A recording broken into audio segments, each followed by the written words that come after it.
সকল ইষ্টপ্রাণ দাদা ও মাকে আমার অন্তরের অন্তঃস্থল থেকে জয়গুরু জানিয়ে প্রসঙ্গ সত্যানুসরণ পাঠ করছি। মনে কামকুদাদির ভাব না এলে কি করে তার প্রকাশ পাবে? উপায় উচ্চতর উদারভাবে নিমজ্জিত থাকা। শ্রী শ্রী পিতৃদেব হরিপদ বলো, উচ্চতর উদারভাব কি?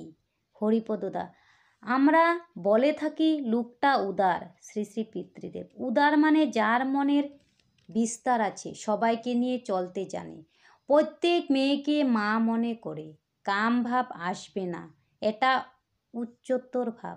সবাইকে হৃদয়ে যে স্থান দেয় সে উদার প্রকৃতির, কাউকে ছোট দেখে না। যার মন উদার এবং যে উচ্চভাবে থাকে সে সহজে কামকুদাদির কাবেজে পড়ে না। শ্রী শ্রী বরদা কামভাব পুরুষের ভিতরে থাকতে পারে, নারীরও ভিতরে থাকতে পারে। আসল কথা হলো কামভাবকে প্রশ্রয় না দেওয়া, কামভাব নিয়ে নারীর দিকে না তাকানো। যে ভাবটা খারাপের দিকে নিয়ে যায় তা থেকে সাবধান। ইষ্টমূর্তি চিন্তাসহ নাম জপে মন স্থির থাকে। মনকে স্থির করাই তো সাধনা। মন তো সবসময় ঘোড়ার মতো দৌড়াচ্ছে, স্থির থাকে না। রামকৃষ্ণদেব বলেছেন, বালতির জল যখন নাড়াবে সূর্যের প্রতিফলন তার ভিতর পড়বে না।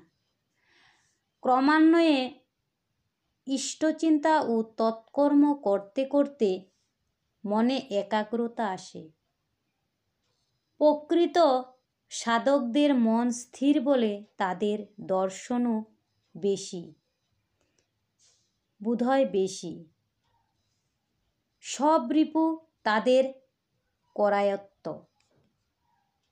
আজকে আমার প্রসঙ্গ সত্যানুসরণ পাঠ এতটুকুই।